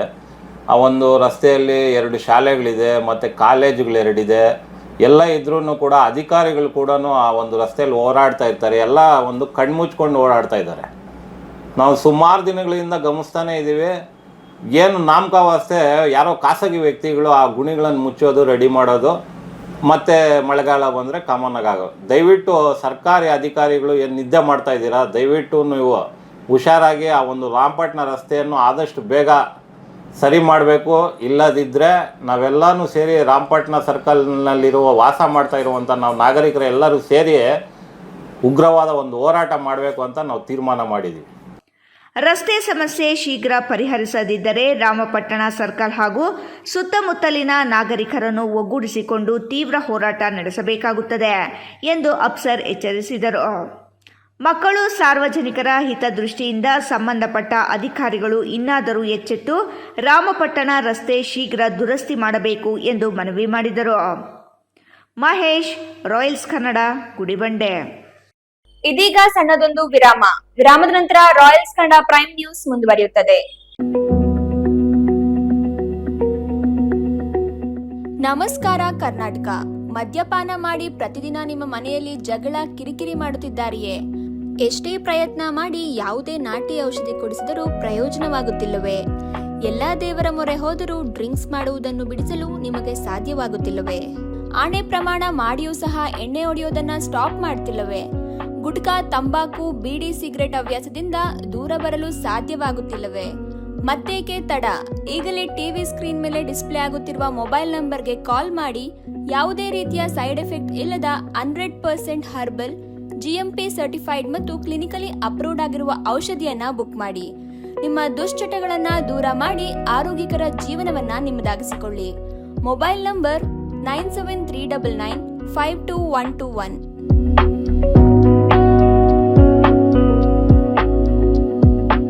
ವಿರಾಮದ ನಂತರ ರಾಯಲ್ಸ್ ಕನ್ನಡ ಪ್ರೈಮ್ ನ್ಯೂಸ್ಗೆ ಸ್ವಾಗತ. ಶಿಡ್ಲಘಟ್ಟ ವಿಧಾನಸಭಾ ಕ್ಷೇತ್ರದಲ್ಲಿ ರೈತರ ಫಲವತ್ತಾದ ಭೂಮಿಯನ್ನ ಕಿತ್ತುಕೊಳ್ಳುವ ಮೂಲಕ ರೈತರನ್ನು ಕಾಂಗ್ರೆಸ್ ಪಕ್ಷ ಒಕ್ಕಲೆಬ್ಬಿಸುವ ಕೆಲಸ ಮಾಡುತ್ತಿದೆ. ಇದರ ಬಗ್ಗೆ ವಿಧಾನಸಭೆ ಅಧಿವೇಶನದಲ್ಲಿ ವಿಷಯ ಪ್ರಸ್ತಾಪಿಸಲಾಗುವುದು ಎಂದು ರಾಜ್ಯ ಬಿಜೆಪಿ ಅಧ್ಯಕ್ಷ BY ವಿಜಯೇಂದ್ರ ಹೇಳಿದರು. ಶಿಡ್ಲಘಟ್ಟ ತಾಲೂಕಿನ ಯಣಂಗೂರು ಗ್ರಾಮದಲ್ಲಿ ಬರ ಅಧ್ಯಯನಕ್ಕಾಗಿ ಪ್ರವಾಸ ಕೈಗೊಂಡು ರೈತರೊಂದಿಗೆ ಸಮಾಲೋಚನೆ ನಡೆಸಿ ಮಾತನಾಡಿದ ರಾಜ್ಯ ಬಿಜೆಪಿ ಅಧ್ಯಕ್ಷ BY ವಿಜಯೇಂದ್ರ, ಚಿಕ್ಕಬಳ್ಳಾಪುರ ಜಿಲ್ಲೆಯ ಶಿಡ್ಲಘಟ್ಟ ತಾಲೂಕಿನ ಯಣಂಗೂರು ಸಹಿತ 13 ಗ್ರಾಮಗಳಲ್ಲಿ ರೈತರು ಯಾವುದೇ ಕಾರಣಕ್ಕೂ ಫಲವತ್ತಾದ ಕೃಷಿ ಭೂಮಿಯನ್ನು ಕೈಗಾರಿಕೆಗಳ ಸ್ಥಾಪನೆಗೆ ಕೊಡುವುದಿಲ್ಲ ಎಂದು ಹೇಳಿದರೂ ಸಹ ಕಾಂಗ್ರೆಸ್ ಪಕ್ಷ ಬಲವಂತವಾಗಿ ರೈತರನ್ನು ಒಕ್ಕಲೆಬ್ಬಿಸುವ ಕೆಲಸವನ್ನು ಮಾಡುವ ಮೂಲಕ ರಿಯಲ್ ಎಸ್ಟೇಟ್ ದಂಧೆಯಲ್ಲಿ ತೊಡಗಿದ್ದು, ಇದೇ 13ರಿಂದ ಆರಂಭವಾಗಲಿರುವ ವಿಧಾನಸಭೆಯ ವಿಶೇಷ ಅಧಿವೇಶನದಲ್ಲಿ ಈ ವಿಷಯವನ್ನು ಪ್ರಸ್ತಾಪಿಸಲಾಗುವುದು ಎಂದು ರೈತರಿಗೆ ಭರವಸೆ ನೀಡಿದರು. ಯಾವುದೇ ಸಂದರ್ಭದಲ್ಲಿ ರೈತರನ್ನು ವಿಶ್ವಾಸಕ್ಕೆ ತೆಗೆದುಕೊಂಡು ಕೈಗಾರಿಕೆಗಳನ್ನು ಸ್ಥಾಪನೆ ಮಾಡಬೇಕು. 70% ರೈತರು ಜಮೀನು ಕೊಡುತ್ತೇವೆ ಎಂದು ಹೇಳಿದಾಗ ಮಾತ್ರ ಕೈಗಾರಿಕೆಗಳನ್ನು ಸ್ಥಾಪನೆ ಮಾಡಬೇಕು. ಅದನ್ನು ಹೊರತುಪಡಿಸಿ ರಾಜ್ಯ ಕಾಂಗ್ರೆಸ್ ಸರ್ಕಾರ ಬಲವಂತವಾಗಿ ರೈತರ ಜಮೀನುಗಳನ್ನು ಕಿತ್ತುಕೊಳ್ಳಲು ಹೊರಟಿದೆ. ಇದರ ವಿರುದ್ಧ ಭಾರತೀಯ ಜನತಾ ಪಾರ್ಟಿ ಹೋರಾಟ ಮಾಡಲಿದೆ. ರೈತರ ಪರವಾಗಿ ಸದನದಲ್ಲಿ ಮತ್ತು ಸದನದ ಹೊರಗೆ ಹೋರಾಟ ಮಾಡುತ್ತೇವೆ ಎಂದರು. ಮಾತಾಡಿದ್ರೆ ನಮ್ಮನ್ನೆಲ್ಲ ಏನು ಇಲ್ಲಿ ಕಾರ್ಮಿಕರಿಗೆ ಮತ್ತೆ ಆಮೇಲಿಂದ ಕೈಗಾರಿಕೆ ಬರೋದಕ್ಕೆ ನಾವು ವಿರೋಧ ಮಾಡ್ತೀವಿ ಅಂತ ನಮ್ಮ ಮೇಲೆ ಮಾತಾಡ್ತೀವಿ. 13 ತಾರೀಕಿಂದ ಅಧಿವೇಶನ ಪ್ರಾರಂಭ ಆಗುತ್ತೆ. ಖಂಡಿತ ನಾವು ಗಟ್ಟಿಯಾಗಿ ನಾವು ಅಶೋಕ್ ಅವರು ಫಾಷಾ, ರಾಯಲ್ಸ್ ಕನ್ನಡ, ಶಿಡ್ಲಘಟ್ಟ. ಅಮಾಯಕ ಜನರ ಮೇಲೆ ದೌರ್ಜನ್ಯ ನಡೆಸಿ ನಿಷ್ಕಾರಣವಾಗಿ ಸುಳ್ಳು ದೂರುಗಳನ್ನ ಪೊಲೀಸರಿಗೆ ಕೊಡಿಸಿ ಪ್ರಕರಣಗಳು ದಾಖಲು ಮಾಡಿಸಿದರೆ ಸುಮ್ಮನೆ ಕೂರುವುದಿಲ್ಲ. ಅಂತಹ ರೌಡಿ ಶೀಟರ್ಗಳನ್ನ ಗಡೀಪಾರು ಮಾಡಬೇಕೆಂದು ರಾಜ್ಯ ಒಕ್ಕಲಿಗರ ಸಂಘದ ಪ್ರಧಾನ ಕಾರ್ಯದರ್ಶಿ ಟಿ ಕೋನಪ್ಪರೆಡ್ಡಿ ಎಚ್ಚರಿಕೆ ನೀಡಿದರು. ಚೇಳೂರು ತಾಲೂಕಿನ ನಲಗುಂಡ್ಲಪಲ್ಲಿ ಹೊರವಲಯದಲ್ಲಿ ಒಕ್ಕಲಿಗ ಸಮುದಾಯದಿಂದ ಏರ್ಪಡಿಸಿದ್ದ ಸಭೆಯ ನಂತರ ಮಾತನಾಡಿದ ಒಕ್ಕಲಿಗರ ಸಂಘದ ಪ್ರಧಾನ ಕಾರ್ಯದರ್ಶಿ ಕೋನಪ್ಪರೆಡ್ಡಿ ಮಾತನಾಡಿ, ಇದೇ ಪಂಚಾಯಿತಿಯ ಕೋತಕೋಟ ವಾళ్ಲಪಲ್ಲಿ ಗ್ರಾಮದ ಒಕ್ಕಲಿಗ ಸಮುದಾಯದ ರೈತರಿಗೆ 1945ರಲ್ಲಿ ಸರ್ವೆ ನಂಬರ್ 42/1ರಲ್ಲಿ 1.30 ಗುಂಟೆ ಜಮೀನು ಒಕ್ಕಲಿಗರಿಂದ ಕ್ರಯಕ್ಕೆ ಪಡೆದು ಇಂದಿನ ತನಕ ಅನುಭವದಲ್ಲಿದ್ದಾರೆ. ಆದರೆ ನಿಷ್ಕಾರಣವಾಗಿ ಏಕಾಏಕಿ ಪರಿಶಿಷ್ಟ ಸಮುದಾಯದ ಜನರು ಅಮಾಯಕರ ಮೇಲೆ ಅಕ್ರಮ ಗುಂಪು ಕಟ್ಟಿಕೊಂಡು ಬಂದು ಜಗಳ ತೆಗೆದು ಹಲ್ಲೆ ನಡೆಸಿ ದೌರ್ಜನ್ಯದಿಂದ ಬೆದರಿಸಿ ಟೊಮೆಟೊ ಬಲೆಗೆ ಹಾಕಿರುವ ಪೇಪರ್ ಕಿತ್ತು ನಾಶಪಡಿಸಿ ಪ್ರಾಣ ಬೆದರಿಕೆ ಹಾಕಿದ್ದಾರೆ ಎಂದು ಆರೋಪಿಸಿದರು. ಗ್ರಾಮಾಂತರ ಪ್ರದೇಶಗಳಲ್ಲಿ ಸಣ್ಣ ಪುಟ್ಟ ಜಗಳ ಗ್ರಾಮ ಮಟ್ಟದಲ್ಲಿ ಇತ್ಯರ್ಥ ಮಾಡಿಕೊಳ್ಳದೆ ರೌಡಿಗಳನ್ನು ಕರೆತಂದು ಪ್ರವಾಸಿ ಮಂದಿರದಲ್ಲಿ ಬೆದರಿಸುವ ಹೇಳಿಕೆಗಳನ್ನು ನೀಡಿದ್ದು, ಇಂತಹ ಗೊಡ್ಡು ಬೆದರಿಕೆಗಳಿಗೆ ಬೆದರುವ ಸಮುದಾಯದವರು ನಾವಲ್ಲ. ಇಂತಹ ಪುಡಿ ರೌಡಿಗಳನ್ನು ಗಡೀಪಾರು ಮಾಡಬೇಕು. ಗ್ರಾಮಗಳಲ್ಲಿ ಸೌಹಾರ್ದತೆಯಿಂದ ಜೀವನ ಮಾಡಬೇಕು. ಮುಂದಿನ ದಿನಗಳಲ್ಲಿ ಪ್ರತಿ ಪಂಚಾಯಿತಿ ಮಟ್ಟದಲ್ಲಿ ಒಕ್ಕಲಿಗ ಜನಾಂಗ ಮುಂದೆ ಬರಬೇಕು. ಏನೇ ಸಮಸ್ಯೆ ಇದ್ದರೂ ಬಗೆಹರಿಸಲು ರಾಜ್ಯ ಒಕ್ಕಲಿಗ ಸಂಘ ನ್ಯಾಯಪರವಾಗಿ ನಿಲ್ಲುತ್ತದೆ ಎಂದರು. ಹೋರಾಡೋಣ ಅನ್ಕೊಂಡಿದ್ವಿ, ಆದ್ರೆ ಇದು ಅವರು ಹೇಳ್ಕೊಟ್ಟು ಮಾಡಿರೋದು. ಅಂದ್ರೆ ಇದ್ರ ಹಿಂದೆ ಒಬ್ಬ ರೌಡಿ ಆಸಾಮಿ ಇದ್ದಾನೆ. ಆತನ ಉದ್ದೇಶ ಈ ತರ ಎಲ್ಲೋ ಒಂದು ದಾಖಲೆಗಳು ಹುಡ್ಕೋದು, ಅಮಾಯಕ ನೆತ್ ಕಟ್ಟೋದು, ಈ ತರ ಕೇಸ್ಗಳು ಮಾಡಿಸೋದು, ಪ್ರೆಸ್ಸಲ್ಲಿ ಬರೋದು. ನಾನು ಅದೇನೋ ಪ್ರೆಸ್ಸಲ್ಲಿ ಹೇಳಿದ್ದಾನೆ, ನಾವು ಪ್ರಾಣ ಬಂದ್ರೆ ನಾವು ಪ್ರಾಣ ತೆಗಿತೀವಿ, ನಾವೆಲ್ಲೂ ಯಾರನ್ನೂ ಏನು ಮಾತಾಡ್ಸೇ ಇಲ್ಲ, ನಮ್ಮ ಗಮನಕ್ಕೆ ಬಂದೇ ಇಲ್ಲ. ಏನು ನಾವು ಆ ಗಲಾಟೆ ಬಗ್ಗೆ ಎಲ್ಲೂ ಪ್ರೆಸ್ಸಲ್ಲಾಗಲಿ ಎಲ್ಲೂ ಯಾರೇ ಆಗಲಿ ಇಲ್ಲಿ ಸೇರಿಯವರು ಎಲ್ಲ ಸಮುದಾಯ ಯಾರು ಎಲ್ಲೂ ಮಾತಾಡ್ಸೇ ಇಲ್ಲ. ಆದರೂ ಸುಖ ಸುಮ್ಮನೆ ಬಂದು ಸುಳ್ಳು ಹೇಳಿಕೆಗಳು ಕೊಡೋ ಜನಕ್ಕೆ ನಮ್ಮನ್ನು ಸಾಯಿಸ್ತಾರೆ ಅಂತ ಬೆದರಿಸ್ತಾ ಇದ್ದಾರೆ. ನಾವಂತ ಅದಕ್ಕೆಲ್ಲ ಬೆದರಲ್ಲ. ಇದೇ ಆ ಸ್ವಾಮಿ ನಮ್ಮ ಪಕ್ಕದ ತಾಲೂಕಲ್ಲಿ ಅದೇ ರೀತಿ ಪೊಲೀಸವ್ರಿಗೆ ಜನರಿಗೆ ಬ್ಯಾಂಕ್ಗಳಲ್ಲಿ ವಂಚನೆ ಮಾಡಿ ಇದು ಮಾಡ್ತಾ ಇದ್ದ. ಆದ್ದರಿಂದ ನಾವು ಅದನ್ನು ಜಿಲ್ಲಾ ವರಿಷ್ಠಾಧಿಕಾರಿಗೆ ಎಲ್ರಿಗೂ ಕಂಪ್ಲೇಂಟ್ ಕೊಟ್ಟಿದ್ದೀವಿ. ಅಲ್ಲಿ ಕಂಟ್ರೋಲ್ ಆಗಿದೆ. ಈ ಕಡೆ ಬಂದಿದ್ದಾರೆ. ಇಲ್ಲಿ ಜಾತಿಗಳ ಮಧ್ಯೆ ಇದನ್ನು ತಂದಿಡೋದೇ ಇದ್ರ ಕೆಲಸ ಆಗಿದೆ. ಎಲ್ಲೋದ್ರೂ ಇದೆ. ಅದರಿಂದ ದಯವಿಟ್ಟು ಒಂದು ಎಚ್ಚರಿಕೆಯನ್ನು ಕೊಡ್ತಾ ಇದ್ದೀನಿ. ಇಲ್ಲಿಗೆ ನಿಲ್ಲಿಸದೇ ಇದ್ರೆ ನಾವು ಇದರಿಂದ ದೊಡ್ಡ ಹೋರಾಟವನ್ನು ಮಾಡ್ತೀವಿ. ಈತನ ರೌಡಿ ಆಸಾಮಿ ಈತನನ್ನು ಜಿಲ್ಲೆಯಿಂದ ಗಡೀಪಾರು ಮಾಡಬೇಕು ಅಂತ ಒತ್ತಾಯ ಮಾಡ್ತಾ ಇದ್ದೀನಿ. ಇದೇ ಮುಂದುವರೆದ್ರೆ ಉಗ್ರ ಹೋರಾಟಗಳು ಮಾಡ್ತೀವಿ. ನಾವು ಒಕ್ಕಲಿಗರ ಸಂಘದಿಂದ ನಾವು ಹೋರಾಟವನ್ನು ಮಾಡಿ ಕಾನೂನಾತ್ಮಕವಾಗಿ ಹೋರಾಡ್ತೀವಿ ಅಂತ ಹೇಳ್ತಾ ಇದ್ದೀನಿ. ಈ ಮುಖ ಹೇಳ್ತೀನಿ. ಧನಂಜಯ್ ಜೀವಿ, ರಾಯಲ್ಸ್ ಕನ್ನಡ, ಚೇಳೂರು. ಕೈಗಾರಿಕಾ ಪ್ರದೇಶದ ಎವರ್ಬ್ಲೂ ಅಪೆರಲ್ ಕಾರ್ಖಾನೆಯಲ್ಲಿ ಕಾರ್ಮಿಕರಿಗೆ ವೇತನ ಹೆಚ್ಚಳ ಹಾಗೂ ಮೂಲ ಸೌಕರ್ಯ ಕಲ್ಪಿಸುವಂತೆ ಒತ್ತಾಯಿಸಿ ಮಹಿಳಾ ಕಾರ್ಮಿಕರು ಧರಣಿ ನಡೆಸುತ್ತಿದ್ದು, ಕಾರ್ಖಾನೆ ಆಡಳಿತ ಮಂಡಳಿ ಕೂಡಲೇ ಕಾರ್ಮಿಕರ ಬೇಡಿಕೆಗಳನ್ನು ಈಡೇರಿಸಬೇಕು ಎಂದು ಕರವೇ ರಾಜ್ಯ ಕಾರ್ಯದರ್ಶಿ ರಾಜಘಟ್ಟ ರವಿ ಒತ್ತಾಯಿಸಿದ್ದಾರೆ. ಕೈಗಾರಿಕಾ ಪ್ರದೇಶದ ಎವರ್ಬ್ಲೂ ಅಪೆರಲ್ ಕಾರ್ಖಾನೆಯಲ್ಲಿ ಕಾರ್ಮಿಕರಿಗೆ ವೇತನ ಹೆಚ್ಚಳ ಹಾಗೂ ಮೂಲ ಸೌಕರ್ಯ ಕಲ್ಪಿಸುವಂತೆ ಒತ್ತಾಯಿಸಿ ಮಹಿಳಾ ಕಾರ್ಮಿಕರು ಧರಣಿ ನಡೆಸುತ್ತಿದ್ದು, ಕಾರ್ಖಾನೆ ಆಡಳಿತ ಮಂಡಳಿ ಕೂಡಲೇ ಕಾರ್ಮಿಕರ ಬೇಡಿಕೆಗಳನ್ನು ಈಡೇರಿಸಬೇಕು ಎಂದು ಕರವೇ ರಾಜ್ಯ ಕಾರ್ಯದರ್ಶಿ ರಾಜಘಟ್ಟ ರವಿ ಒತ್ತಾಯಿಸಿದ್ದಾರೆ. ಎವರ್ಬ್ಲೂ ಅಪೆರಲ್ ಕಾರ್ಖಾನೆಯಲ್ಲಿ ನಡೆಯುತ್ತಿರುವ ಕಾರ್ಮಿಕರ ಪ್ರತಿಭಟನೆಗೆ ಬೆಂಬಲವಾಗಿ ನಿಂತು ಮಾತನಾಡಿದ ಅವರು, ಎವರ್ಬ್ಲೂ ಕಂಪನಿಯ ಆಡಳಿತ ಮಂಡಳಿ ಸರ್ವಾಧಿಕಾರಿ ಧೋರಣೆ ಹಾಗೂ ಕಾರ್ಮಿಕ ವಿರೋಧಿ ನೀತಿ ಅನುಸರಿಸುತ್ತಿದೆ ಎಂದು ಆರೋಪಿಸಿದರು. ಇದನ್ನು ಖಂಡಿಸಿ ಕಂಪನಿಯ ಕಾರ್ಮಿಕರು ತಮ್ಮ ನ್ಯಾಯಯುತ ಬೇಡಿಕೆಗಳ ಈಡೇರಿಕೆಗಾಗಿ ಮುನ್ನೆಲೆಗೆ ಬಂದು ಐತಿಹಾಸಿಕ ಹೋರಾಟವನ್ನು ಆರಂಭಿಸಿದ್ದಾರೆ. ಕಾರ್ಮಿಕರ ಅನ್ಯಾಯದ ವಿರುದ್ಧದ ಧ್ವನಿಗೆ ಕರವೇ ಬೆಂಬಲವನ್ನು ಘೋಷಿಸಿದೆ ಎಂದರು. ಕಳೆದ 6 ತಿಂಗಳಿಂದ ಕಾರ್ಮಿಕರ ವೇತನ ಹೆಚ್ಚಿಸದೆ ಆಡಳಿತ ವರ್ಗ ನಿರ್ಲಕ್ಷ್ಯ ವಹಿಸಿದೆ ಎಂದು ರಾಜಘಟ್ಟ ರವಿ ಆರೋಪಿಸಿದರು. ಆದರೆ ಆಡಳಿತ ವರ್ಗದ ಉನ್ನತ ಅಧಿಕಾರಿಗಳು ಮಾತ್ರ ತಮ್ಮ ಸಂಬಳವನ್ನು ಮನಬಂದಂತೆ ಹೆಚ್ಚಿಸಿಕೊಂಡು ದಿನಪೂರ್ತಿ ಬೆವರು ಹರಿಸಿ ಕೆಲಸ ಮಾಡುವ ಸಾಮಾನ್ಯ ಕಾರ್ಮಿಕರಿಗೆ ಕಾಸು ಹೆಚ್ಚಿಸದೆ ವಂಚಿಸುತ್ತಿದ್ದಾರೆ ಎಂದು ದೂರಿದರು. ನಂತರ ದೊಡ್ಡಬಳ್ಳಾಪುರ ಗ್ರಾಮಾಂತರ ಪೊಲೀಸ್ ಠಾಣೆಯ ಇನ್ಸ್ಪೆಕ್ಟರ್ ಡಾಕ್ಟರ್ ನವೀನ್ ಕುಮಾರ್ ಮಧ್ಯಸ್ಥಿಕೆಯಲ್ಲಿ ಎವರ್ಬ್ಲೂ ಮಾಲೀಕರು ಹಾಗೂ ಆಡಳಿತ ಮಂಡಳಿಯೊಂದಿಗೆ ಸಭೆ ನಡೆಸಲು ತೀರ್ಮಾನಿಸಲಾಯಿತು. ಸೋಮವಾರ ಸಭೆ ನಡೆಸಿ ವೇತನ ಹೆಚ್ಚಳ ಸೇರಿದಂತೆ ಇತರ ವಿಚಾರಗಳ ಕುರಿತು ಚರ್ಚಿಸಿ ನಿರ್ಧಾರ ಕೈಗೊಳ್ಳಲು ತೀರ್ಮಾನಿಸಿದ ಹಿನ್ನೆಲೆಯಲ್ಲಿ ಕಾರ್ಮಿಕರನ್ನು ಮನವೊಲಿಸಲಾಯಿತು. ಬಳಿಕ ಮಹಿಳಾ ಕಾರ್ಮಿಕರು ಪ್ರತಿಭಟನೆ ತಾತ್ಕಾಲಿಕವಾಗಿ ಕೈಬಿಟ್ಟರು. ಸುಮಾರು 3,000 ಜನ ಇಲ್ಲಿ ಹೆಣ್ಮಕ್ಳು ಕೆಲಸ ಮಾಡೋದಂತ ಎವರ್ಬ್ಲೂ ಕಂಪ್ನಿ 4-5 ತಿಂಗಳಿಂದ ಅವ್ರಿಗೆ ಇನ್ಕ್ರಿಮೆಂಟನ್ನು ಕೊಡದೆ, ಅವ್ರಿಗೆ ಗೌರವನೂ ಕೊಡದೆ, ಇನ್ಕ್ರಿಮೆಂಟ್ ಕೇಳಕ್ಕೆ ಹೋದ್ರೆ ಇಷ್ಟ ಇದ್ರೆ ಮಾಡ್ರಿ ಇಲ್ಲಾಂದ್ರೆ ಹೋಗ್ರಿ ಅಂತ ಹೇಳಿ ಅವ್ರ ಬೆದರಿಕೆ ಹಾಕಿ ಅವ್ರ ಮೇಲೆ ದಬ್ಬಾಳಿಕೆ ಮಾಡಿದಾಗ ಬೆಳಿಗ್ಗೆ ಬಂದು ಹೆಣ್ಮಕ್ಳು ಪ್ರತಿಭಟನೆ ಕೂತಿದ್ದಾರೆ. ಬೆಳಿಗ್ಗೆಯಿಂದ ನಾವು ಕೂಡ 10 ಗಂಟೆಯಿಂದ ಬಂದು ಕೂತಿದ್ದೀವಿ, 1 ಗಂಟೆ ಆಗಿದೆ ಸುಮಾರು. ಇವಾಗವರೆಗೂ ಮ್ಯಾನೇಜ್ಮೆಂಟ್ ಅವ್ರದ್ದು ಯಾವುದೇ ಒಂದು ರೆಸ್ಪಾನ್ಸ್ ಮಾಡ್ತಾ ಇಲ್ಲ, ಅವರು ಸ್ಪಂದಿಸ್ತಾ ಇಲ್ಲ. ಬಂದಂಥ ಮ್ಯಾನೇಜ್ಮೆಂಟಿನ ಒಬ್ಬರು ನೀವು 15 ನಿಮಿಷದೊಳಗಡೆ ಬರಬೇಕು, ಬಂದಿಲ್ಲ ಅಂದರೆ ಕಾನೂನು ಕ್ರಮ ತಗೋತೀವಿ, 8 ದಿವಸ ನಿಮಗೆ ಸಂಬಳ ಕಟ್ ಮಾಡ್ತೀವಿ ಅಂತ ಬೆದರಿಕೆ ಹಾಕಿದ್ರೆ ಹೊರತು ಮಾತುಕತೆಗೆ ಬಂದಿಲ್ಲ. ಅದನ್ನು ಖಂಡಿಸಿ ಇವತ್ತೆಲ್ಲ ಹೆಣ್ಮಕ್ಳು, ಇವತ್ತಿಲ್ಲಿ ಸಾವಿರಾರು ಜನ ಹೆಣ್ಮಕ್ಳು ಬೀದಿಲಿ ಬಿದ್ದಿದ್ದಾರೆ. ಬರಬೇಕಾಗಿರೋಂಥ ಏನು ಲೇಬರ್ ಇನ್ಸ್ಪೆಕ್ಟ್ರು ಅದೆಲ್ಲವರ ಕಾರ್ಮಿಕ ಇಲಾಖೆ ಅದೆಲ್ಲ ಸತ್ಮಾಲ್ಗೈತೋ ದೊಡ್ಡಬಳ್ಳಾಪುರ ಅದಂತೂ ಗೊತ್ತಿಲ್ಲ, ಅದು ಕೆಲಸ ಯಾವತ್ತೂ ಮಾಡೋದಿಲ್ಲ. ಆದರೆ ಇವತ್ತು ಇವರೇ ವೈಯಕ್ತಿಕವಾಗಿ ವಾಲಂಟಿಯರ್ ಆಗಿ ಇವತ್ತು ಹೋರಾಟಗಳಿಗೆ ಇಳಿದಿದ್ದಾರೆ. ಇದನ್ನ ಗೌರವಿಸಬೇಕಾಗಿರೋಂಥದ್ದು ಆಡಳಿತ ಮಂಡಳಿ ಕರ್ತವ್ಯ. ಬಂದು ಕೂತು ಮಾತಾಡಿ ಚರ್ಚೆ ಮಾಡಿ ಬಗೆಹರಿಸ್ಕೋಬೇಕು. ಆ ಹೆಣ್ಮಕ್ಳು ಬೆಳಿಗ್ಗೆಯಿಂದ ಕೂತಿದ್ದಾರೆ, ಊಟ ಇಲ್ಲ, ತಿಂಡಿ ಇಲ್ಲ. ನಿಮಗೆ ಗೊತ್ತು ಏನು, ಹೊರಗಡೆ ಹೋಗ್ಬೇಕಾದ್ರೆ ಶೌಚಾಲಯಗಳಿಗೆ ಹೋಗ್ಬೇಕಾದ್ರೆ ಬಾಕ್ಲಾಕಿ ಬೀಗ ಹಾಕಿ ದೌರ್ಜನ್ಯ ಮಾಡ್ತಾವ್ರೆ, ಒಳಗಡೆ ಶೌಚಾಲಯಗಳಿಲ್ಲ. ಏನ್ ಮಾಡಬೇಕು? ಈ ರೀತಿ ಮಾಡಿ ಕುಂಡಿಸಿದ್ದಾರೆ. ಇವ್ರಿಗೆ ದೊಡ್ಡ ಸಮಸ್ಯೆ ಏನಪ್ಪ ಅಂದ್ರೆ, ನಮ್ಗೆ ಈ ವಲಸಿಗರ ಹಾವಳಿಗೆ ದೊಡ್ಡ ತಲೆನೋವಾಗಿ ಕೂತಿದೆ. ಇವ್ರಿಗೆ ಏನಂದ್ರೆ ವಲಸಿಗರು ಸಿಗ್ತಾರೆ, ಅವರು ಜೀತದಾಳುಗಳ ತರ ಇರ್ತಾರೆ. ನಮ್ಮ ಕನ್ನಡಿಗರಿಗೆ ಕೆಲಸ ಕೊಟ್ರೆ ಇವ್ರು ಕನ್ನಡಿಗರು ಸ್ವಲ್ಪ ಪ್ರಶ್ನೆ ಮಾಡ್ತಾರೆ, ಇವ್ರು ಪ್ರಶ್ನೆ ಮಾಡಿದ್ರೆ ಆಗಲ್ಲ. ಹಂಗಾಗಿ ಇವ್ರ ಮೇಲೆ ದೌರ್ಜನ್ಯ ದಬ್ಬಾಳಿಕೆ ನಡೆಯಲ್ಲ ಇವ್ರಿಗೆ. ಹಂಗಾಗಿ 15-16 ವರ್ಷ ಕೆಲಸ ಮಾಡಿರೋರಿಗೆ 12,000 13,000 ಸಂಬಳ ಯಾವ ನ್ಯಾಯ ಸ್ವಾಮಿ? 15 ವರ್ಷ ಮಾಡೋರಂತೆ 16,000 ಸಂಬಳ, ಕೋಟ್ಯಾಂತರ ರೂಪಾಯಿ ಸಿಂಧು ಓಡೋತಾರೆ ಈ ಮ್ಯಾನೇಜರ್ಗಳು ಬಂದವ್ರು. ಇಲ್ಲಿ ಇವ್ರಿಗೆ ಲಕ್ಷಗಳ ಸಂಬಳ, HR ಅವ್ರಿಗೆ ಇವ್ರಿಗೆ 3 ಲಕ್ಷ 4 ಲಕ್ಷ 5 ಲಕ್ಷ ಕೋಟಿ ಹೊಡ್ಕೊಂಡು ತಿಂತಾರೆ.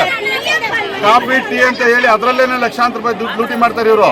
ಈ ದುಡಿಯೋಂಥ ಬೆವರ್ಸಿಸಿ ದುಡಿಯೋಂಥ ಹೆಣ್ಮಕ್ಳಿಗೆ, ಅದು ಹೆಣ್ಮಕ್ಳನ್ನ ಇವ್ರು ಕಣ್ಣೀರು ಹಾಕ್ತಾರಲ್ಲ, ಇವ್ರು ಉದ್ದಾರ ಆತರ ಹೊರಗಡೆ ಬರಬೇಕು.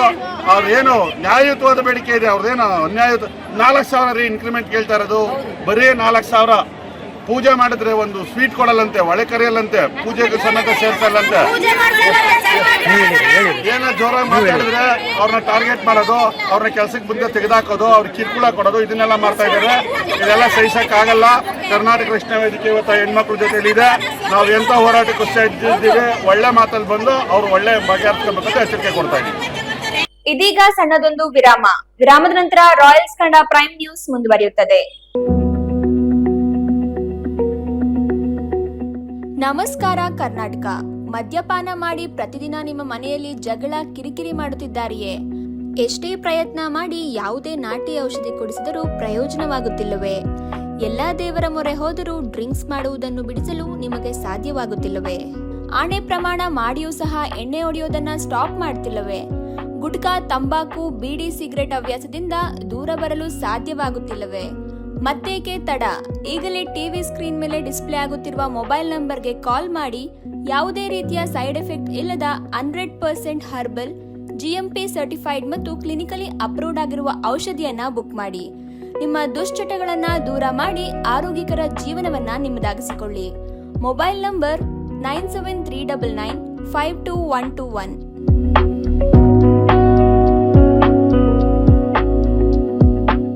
ವಿರಾಮದ ನಂತರ ರಾಯಲ್ಸ್ ಕನ್ನಡ ಪ್ರೈಮ್ ನ್ಯೂಸ್ಗೆ ಮತ್ತೆ ಸ್ವಾಗತ. ಅಖಿಲ ಭಾರತ ಕಾಂಗ್ರೆಸ್ ಸಮಿತಿಯಿಂದ ದೇಶಾದ್ಯಂತ ಹೊಸದಾಗಿ ಹಮ್ಮಿಕೊಂಡಿರುವ ಮಹತ್ವಾಕಾಂಕ್ಷೆಯ ಸಂಘಟನ್ ಸೃಜನಾ ಅಭಿಯಾನ್ ಈಗ ವಿವಿಧ ರಾಜ್ಯದ 40 ಜಿಲ್ಲೆಗಳಲ್ಲಿ ಏಕಕಾಲಕ್ಕೆ ಯಶಸ್ವಿಯಾಗಿ ಮುಂದುವರೆದಿದೆ. ಇದರ ಭಾಗವಾಗಿ ಚಿಕ್ಕಬಳ್ಳಾಪುರ ಜಿಲ್ಲೆಗೂ ವಿಶೇಷ ಸಿದ್ಧತೆಗಳು ನಡೆದಿವೆ ಎಂದು ರಾಷ್ಟ್ರೀಯ ವೀಕ್ಷಕರಾಗಿ ಆಗಮಿಸಿ ಕಾರ್ಯಕ್ರಮದಲ್ಲಿ ಭಾಗವಹಿಸಿದ್ದ ಡಾಕ್ಟರ್ ಪಾಲಕ್ ವರ್ಮಾ ಹೇಳಿದರು.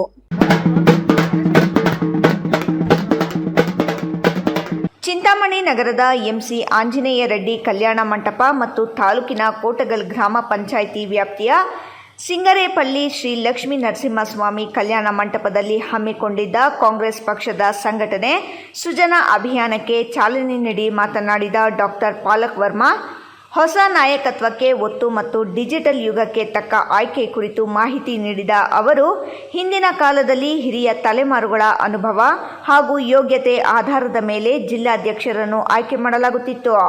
ಆದರೆ ಇಂದಿನ ಆಧುನಿಕ ಕಾಲಘಟ್ಟಕ್ಕೆ ತಕ್ಕಂತೆ ಸಾಮಾಜಿಕ ಜಾಲತಾಣಗಳು ಸೇರಿದಂತೆ ಎಲ್ಲ ಕ್ಷೇತ್ರಗಳಲ್ಲೂ ಪರಿಣಿತಿ ಹೊಂದಿರುವ ಹಾಗೂ ಹೊಸ ಪೀಳಿಗೆಯ ಸಮರ್ಥ ನಾಯಕರನ್ನು ಜಿಲ್ಲಾಧ್ಯಕ್ಷ ಸ್ಥಾನಕ್ಕೆ ಆಯ್ಕೆ ಮಾಡುವ ಪ್ರಕ್ರಿಯೆ ಈ ಅಭಿಯಾನದ ಮೂಲಕ ನಡೆಯಲಿದೆ ಎಂದು ಸ್ಪಷ್ಟಪಡಿಸಿದರು. ಜಿಲ್ಲಾಧ್ಯಕ್ಷರ ಆಯ್ಕೆ ಪ್ರಕ್ರಿಯೆ ಪೂರ್ಣಗೊಂಡ ಬಳಿಕ ಆಯ್ಕೆಯಾದ ಎಲ್ಲ ಜಿಲ್ಲಾಧ್ಯಕ್ಷರಿಗೆ ದೆಹಲಿಯಲ್ಲಿ 10 ದಿನಗಳ ಕಾಲ ವಿಶೇಷ ತರಬೇತಿ ನೀಡಲಾಗುತ್ತದೆ. ತರಬೇತಿಯ ಬಳಿಕ ಹೊಸ ಸಮಿತಿಗಳನ್ನು ರಚಿಸಲಾಗುವುದು. ಈ ಎಲ್ಲ ಕ್ರಮಗಳಿಂದ ಪಕ್ಷಕ್ಕೆ ತಳಮಟ್ಟದಲ್ಲಿ ಮತ್ತಷ್ಟು ಬಲ ಬರಲಿದೆ ಹಾಗೂ ಸಮಾಜದ ಎಲ್ಲ ವರ್ಗಗಳು ಹಾಗೂ ಸಮುದಾಯಗಳಿಗೆ ಸಮಾನ ಪ್ರಾಮುಖ್ಯತೆ ಸಿಗಲಿದೆ ಎಂದು ವಿವರಿಸಿದರು. ಸ್ವಲ್ಪ ನಮ್ಮ ಹಳೆ ತಲೆಮಾರುಗಳನ್ನ ಅವರ ಯೋಗ್ಯತೆ ಅನುಸಾರವಾಗಿ ಅನುಭವದ ಆಧಾರವಾಗಿ ನಮ್ಮ ಜಿಲ್ಲಾಧ್ಯಕ್ಷರು ಕೊಡ್ತಾ ಇದ್ವಿ. ಈಗ ಸ್ವಲ್ಪ ಸೋಷಿಯಲ್ ಮೀಡಿಯಾ ಎಲ್ಲದರಲ್ಲೂ ಪರಿಣಿತಿ ಹೊಂದಿರುವಂಥ ಜಿಲ್ಲಾಧ್ಯಕ್ಷರನ್ನ ಆಯ್ಕೆ ನಡೀತಾ ಇದೆ. ಇದರ ಆಯ್ಕೆ ನಂತರ 10 ದಿನ ಅವರಿಗೆ ದೆಹಲಿಯಲ್ಲಿ ಎಲ್ಲ ಜಿಲ್ಲಾಧ್ಯಕ್ಷರಿಗೂ ಟ್ರೈನಿಂಗ್, ಅದಾದ ಮೇಲೆ ಎಲ್ಲ ಹೊಸದಾಗಿ ಕಮಿಟಿಗಳು ಮಾಡ್ತಾರೆ. ಇದರಿಂದ ಪಕ್ಷಕ್ಕೆ ಇನ್ನೂ ಸ್ವಲ್ಪ ಬಲ ಬರ್ತದೆ. ಎಲ್ಲ ವರ್ಗಗಳಿಗೂ, ಎಲ್ಲ ಸಮಾಜದಲ್ಲಿ ಎಲ್ಲ ವರ್ಗಗಳಿಗೂ ಪ್ರಾಮುಖ್ಯತೆ ಕೊಡಬೇಕನ್ನೋ ಉದ್ದೇಶದಿಂದ, ಹೊಸ ಪೀಳಿಗೆಯನ್ನು ತರಬೇಕನ್ನೋ ಉದ್ದೇಶದಿಂದ ಈ ಕಾರ್ಯಕ್ರಮ ಮಾಡ್ತಾ ಇದ್ದೀವಿ. ಕೆಪಿಸಿಸಿ ಉಪಾಧ್ಯಕ್ಷ ವಿಆರ್ ಸುದರ್ಶನ್ ಮಾತನಾಡಿ, ಪಕ್ಷವನ್ನು ತಳಮಟ್ಟದಿಂದ ಇನ್ನಷ್ಟು ಗಟ್ಟಿಗೊಳಿಸುವ ನಿಟ್ಟಿನಲ್ಲಿ ಎಲ್ಲ ವರ್ಗಗಳಿಗೂ ಪ್ರಾತಿನಿಧ್ಯ ಕಲ್ಪಿಸಿ ಯುವ ಪೀಳಿಗೆಯನ್ನು ಮುಂಚೂಣಿಗೆ ತರುವ ಉದ್ದೇಶದಿಂದ ಹಮ್ಮಿಕೊಳ್ಳಲಾಗಿರುವ ಈ ಅಭಿಯಾನವು ಪಕ್ಷವನ್ನು ಮತ್ತಷ್ಟು ಗಟ್ಟಿಗೊಳಿಸುವುದರ ಜೊತೆಗೆ ಪಕ್ಷದ ವಲಯದಲ್ಲಿ ವಿಶ್ವಾಸ ವ್ಯಕ್ತಪಡಿಸಲಾಗುತ್ತದೆ ಎಂದರು. ಚಿಂತಾಮಣಿ ಶಾಸಕ ಡಾಕ್ಟರ್ ಎಂಸಿ ಸುಧಾಕರ್ ಮಾತನಾಡಿ, ಪಕ್ಷವನ್ನು ಈ ವಿಶೇಷ ಅಭಿಯಾನದಲ್ಲಿ ಎಐಸಿಸಿ ಹಾಗೂ ಕೆಪಿಸಿಸಿ ವೀಕ್ಷಕರು ಭಾಗವಹಿಸಿ ಅಭಿಪ್ರಾಯ ಸಂಗ್ರಹಿಸುತ್ತಿದ್ದಾರೆ. ಕಾಂಗ್ರೆಸ್ ಪಕ್ಷದ ಎಲ್ಲ ಮುಖಂಡರು, ಪದಾಧಿಕಾರಿಗಳು ಹಾಗೂ ಕಾರ್ಯಕರ್ತರು ಕಡ್ಡಾಯವಾಗಿ ಪಾಲ್ಗೊಂಡು ತಮ್ಮ ತಮ್ಮ ಅಭಿಪ್ರಾಯ ವ್ಯಕ್ತಪಡಿಸುವ ಮೂಲಕ ತಳಮಟ್ಟದಿಂದ ಪಕ್ಷವನ್ನು ಗಟ್ಟಿಗೊಳಿಸುವ ನಿಟ್ಟಿನ ಪ್ರಯತ್ನ ಸಾಗುತ್ತಿದೆ ಎಂದರು. ನಗರಕ್ಕೆ ಸಂಬಂಧಪಟ್ಟಂತೆ ಮುಖಂಡರನ್ನ ಒಬ್ಬೊಬ್ಬರಾಗಿ ಸಭೆಯಿದ್ದಾರೆ. ದಯವಿಟ್ಟು ನಾವು ಒಳಗೋಗಿ ಅಭಿಪ್ರಾಯ ತಿಳಿಸಬೇಕು. ನಂತರ ಕಷ್ಟ, ಆಮೇಲೆ ಕೈಗೊಳ್ಳಬೇಕು. ಸೊ ಅದರಿಂದ ಆಮೇಲೆ ಯಾರು ಎಷ್ಟು ಕರೀತಾರೆ ಅವರು ಮಾತ್ರ ದಯವಿಟ್ಟು ಹೋಗ್ಬೇಕು. ಬೇರೆಯವರೆಲ್ಲ ಎದುರಿಸ್ಕೊಬೇಡಿ. ಇಲ್ಲಿ ಗುಂಪಾಡಬೇಕು. ನಾನೀಗ ಕೂತಿರ್ತೀನಿ. ಅದರಿಂದ ದಯವಿಟ್ಟು ಒಬ್ಬೊಬ್ಬರಾಗಿ ಮಾಡಬೇಕು. ಚೀಟಿ ಬರೋದ್ರಿಂದ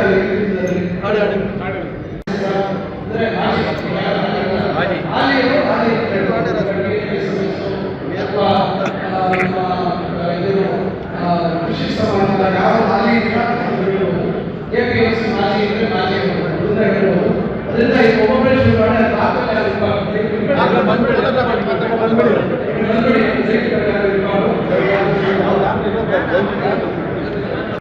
ರಾಷ್ಟ್ರೀಯ ವೀಕ್ಷಕರಾಗಿರುವ ಡಾಕ್ಟರ್ ಪಾಲಕ್ ವರ್ಮಾ ಅವರು ಯುವ ಕಾಂಗ್ರೆಸ್ನಿಂದ ಬಂದಿರುವ ಗುಜರಾತ್ ಮೂಲದವರಾಗಿದ್ದು, ಪ್ರಸ್ತುತ ಎಐಸಿಸಿ ಕಾರ್ಯದರ್ಶಿಯಾಗಿ ಆಂಧ್ರಪ್ರದೇಶ ಮತ್ತು ಅಂಡಮಾನ್ ನಿಕೋಬಾರ್ ದ್ವೀಪಗಳ ಉಸ್ತುವಾರಿ ವಹಿಸಿರುವ ಅವರನ್ನು ಚಿಕ್ಕಬಳ್ಳಾಪುರ ಜಿಲ್ಲೆಗೆ ಎಐಸಿಸಿ ವೀಕ್ಷಕರಾಗಿ ನೇಮಿಸಲಾಗಿದೆ.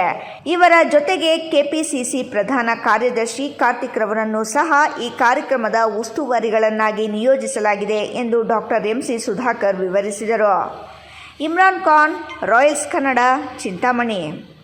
ತನ್ನ ಆಡಳಿತದ ಸೋಮೇಶ್ವರ ಪ್ರತಿಷ್ಠಾಪನಾ ಸಮಿತಿಯಿಂದ ಪದವೀಧರರಿಗೆ ಸ್ಪರ್ಧಾತ್ಮಕ ಪರೀಕ್ಷೆಗಳಿಗೆ ತಯಾರಾಗಲು ಈ ಗ್ರಂಥಾಲಯವನ್ನು 5 ಜಿಲ್ಲಾ ಕೇಂದ್ರಗಳಲ್ಲಿ ತೆರೆಯಲು ತೀರ್ಮಾನಿಸಿದ್ದೇನೆ ಎಂದು ಆಗ್ನೇಯ ಪದವೀಧರ ಕ್ಷೇತ್ರದ ಎನ್ಡಿಎ ಅಭ್ಯರ್ಥಿ ಕೆಎಂ ಸುರೇಶ್ ತಿಳಿಸಿದರು.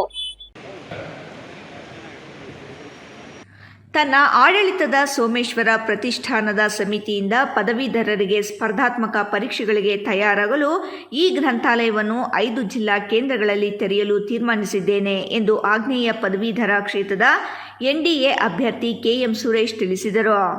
ಕೋಲಾರ ನಗರದಲ್ಲಿ ಸುದ್ದಿಗಾರರೊಂದಿಗೆ ಮಾತನಾಡಿ, 10 ವರ್ಷಗಳಿಂದಲೂ ಪದವೀಧರ ಕ್ಷೇತ್ರದ ಎನ್ಡಿಎ ಅಭ್ಯರ್ಥಿಗಳು ಗೆಲ್ಲುತ್ತಿದ್ದು, ಈ ಬಾರಿಯೂ ಗೆಲ್ಲುವ ವಿಶ್ವಾಸ ನನಗಿದೆ.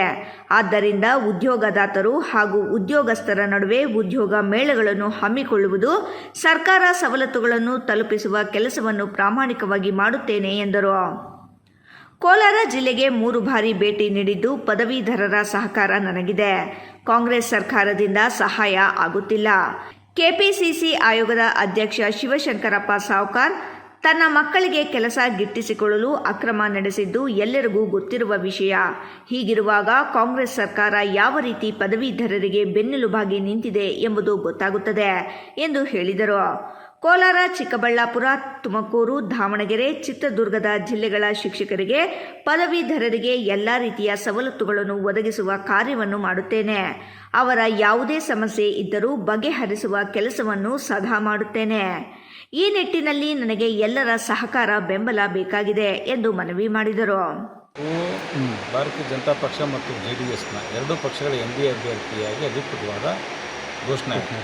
ಅಲ್ಲಿನ ಕೋಲಾರಕ್ಕೆ ಬರ್ತಾ ಇರೋದು 3ನೇ ಬಾರಿ.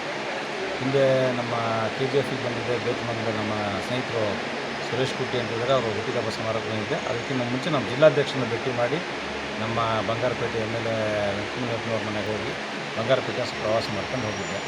ಚಿಕ್ಕಬಳ್ಳಾಪುರಕ್ಕೆ ಕಳೆದ ವಾರದಲ್ಲಿ ಒಂದು 3 ದಿನಗಳ ಕಾಲ ಶಿಡ್ಲಘಟ್ಟ, ಬಾಗೇಪಲ್ಲಿ ಮತ್ತು ಚಿಂತಾಮಣಿಯ ಪ್ರವಾಸವನ್ನು ನಿರಂತರ ಶಾಲಾ ಪ್ರವಾಸಗಳನ್ನ ಶಿಕ್ಷಕರ ಭೇಟಿಯಾಗೋದು, ಪದವಿ ಭೇಟಿಯಾಗೋಂಥ ಒಂದು ಕೆಲಸವನ್ನು ನಿರಂತರವಾಗಿ ಮಾಡಿದ್ದೀನಿ. ಅಭೂತಪೂರ್ವವಾದಂಥ ಒಂದು ಸ್ಪಂದನೆ ಮತ್ತು ಕೋಲಾರ ಚಿಕ್ಕಬಳ್ಳಾಪುರ ಎರಡೂ ಜಿಲ್ಲೆಯ ಪದವೀಧರರು ಮತ್ತು ಪಾರ್ಟಿಯ ಸಂಘಟನೆ ಕಡೆಯಿಂದ ತುಂಬ ಚೆನ್ನಾಗಿದೆ. ಕಳೆದ 10 ಚುನಾವಣೆಗಳು NDA ಗೆದ್ದಿರೋ ಅಂಥ ಕ್ಷೇತ್ರ ಇದು. ಆಗ 11ನೇ ಚುನಾವಣೆಯನ್ನು NDAನೇ ಗೆಲ್ಲುತ್ತೆ. ಈ ಗೆಲ್ಲೋದ್ರ ಮುಖಾಂತರ 2028ರಲ್ಲಿ ವಿಧಾನಸಭೆಯ ಚುನಾವಣೆಯಲ್ಲಿ NDA ಸರ್ಕಾರ ರಚನೆ ಆಗೋದ್ರ ದೃಷ್ಟಿಯಲ್ಲಿ ಕೆಲಸ ಆಗುತ್ತೆ. ಅದರ ಜೊತೆಗೆ ಪದವೀಧರರಿಗೆ ಪರಿಣಾಮಕಾರಿಯಾಗಿ ವಿಧಾನ ಪರಿಷತ್ನಲ್ಲಿ ಶಿಕ್ಷಕರ, ಉಪನ್ಯಾಸಕರ ಜಲವಂತ ಸಮಸ್ಯೆಗಳಿಗೆ ಪರಿಣಾಮಕಾರಿಯಾಗಿ ಧ್ವನಿಯಾಗೋಂಥ ಒಂದು ಅವಕಾಶ ಮಾಡಿಕೊಡಿ ಅಂತ ನಮ್ಮಲ್ಲಿ ಪದವೀಧರಲ್ಲಿ ಶಿಕ್ಷಕರಿಗೆ ವಿನಂತಿ ಮಾಡಿದಾಗ ತುಂಬ ಅಭೂತಪೂರ್ವವಾದ ಸ್ಪಂದನೆ ಸಿಕ್ಕಿದೆ. ಹಾಗಾಗಿ ಈ ಅವ್ರು ಕೊಟ್ಟಿರೋ ಸ್ಪಂದನೆ ಆಧಾರದ ಮೇಲೆ NDA ಮತ್ತೆ ಈ ಕ್ಷೇತ್ರವನ್ನು ಗೆಲ್ಲುತ್ತೆ ಅಂತಕ್ಕಂಥ ಒಂದು ವಿಶ್ವಾಸ ಇದೆ. ಅಂಚೆ ವಿಜಯ್, ರಾಯಲ್ಸ್ ಕನ್ನಡ, ಕೋಲಾರ. ಕೊನೆಯದಾಗಿ ಮತ್ತೊಮ್ಮೆ ಹೆಡ್ಲೈನ್ಸ್. ನಾಗರಿಕರ ಹಿತಕ್ಕಿಂತ ಅನುದಾನ ವೆಚ್ಚ ಮಾಡುವುದೇ ಮುಖ್ಯವಾಯಿತೆ. ಚಿಕ್ಕಬಳ್ಳಾಪುರ ನಗರಸಭೆಗೆ ಪ್ರಜ್ಞಾವಂತ ನಾಗರಿಕರ ಪ್ರಶ್ನೆ. ವಿದ್ಯುತ್ ಕಂಬಗಳಿದ್ದರೂ ಪಕ್ಕದಲ್ಲೇ ಕಂಬ ನೆಡುತ್ತಿರುವುದೇಕೆ? ಉತ್ತರ ನೀಡದೆ ಜಾರಿಕೊಳ್ಳುವ ಯತ್ನ ಮಾಡಿದ ಪೌರಾಯುಕ್ತರು. ನಂದಿ ಬೆಟ್ಟದ ಮ್ಯಾರಥಾನ್ ಸುತ್ತ ವಿವಾದಗಳ ಹುತ್ತ. ಭಾಗವಹಿಸಿದ ಕ್ರೀಡಾಪಟುಗಳಿಂದ ಪ್ರವೇಶ ಶುಲ್ಕ ವಸೂಲಿ ಆರೋಪ. ಮ್ಯಾರಥಾನ್ನಲ್ಲಿ ಹಣ ದುರುಪಯೋಗದ ಆಕ್ರೋಶ. ಮ್ಯಾರಥಾನ್ನಲ್ಲಿ ಭಾಗವಹಿಸಿದ್ದ ಕ್ರೀಡಾಪಟು ಸಾವು. ಗುಡಿಬಂಡೆ ಮೂಲಕ ಹಾದು ಹೋಗುವ ರಾಮಪಟ್ಟಣ ರಸ್ತೆಯಲ್ಲಿ ಗುಂಡಿಗಳ ಕಾಟ. ವರ್ಷಗಳಿಂದ ಇದೇ ಗೋಳು ಇದ್ದರೂ ಹೇಳೋರಿಲ್ಲ ಕೇಳೋರಿಲ್ಲ. ರಸ್ತೆಯಲ್ಲಿ ಗುಂಡಿಗಳೋ ಇಲ್ಲವೇ ಗುಂಡಿಗಳಲ್ಲಿಯೇ ರಸ್ತೆಯೋ ತಿಳಿಯದ ಪರಿಸ್ಥಿತಿ. ರಾಜ್ಯ ಸರ್ಕಾರ ರಿಯಲ್ ಎಸ್ಟೇಟ್ ದಂಧೆಯಲ್ಲಿ ತೊಡಗಿದೆ ಎಂದ ಬಿಜೆಪಿ ರಾಜ್ಯಾಧ್ಯಕ್ಷ BY ವಿಜಯೇಂದ್ರ. ಶಿಡ್ಲಘಟ್ಟ ಕ್ಷೇತ್ರದಲ್ಲಿ ರೈತರ ಫಲವತ್ತಾದ ಭೂಮಿ ಕಿತ್ತುಕೊಳ್ಳುವ ಹುನ್ನಾರಕ್ಕೆ ಆಕ್ರೋಶ. ರೈತರನ್ನು ಒಕ್ಕಲೆಬ್ಬಿಸುತ್ತಿರುವ ಕಾಂಗ್ರೆಸ್ ಸರ್ಕಾರ ಎಂದ ವಿಜಯೇಂದ್ರ. ಇಂದಿನ ವಾರ್ತಾ ಪ್ರಸಾರ ಇಲ್ಲಿಗೆ ಮುಕ್ತಾಯವಾಯಿತು. ನಮಸ್ಕಾರ.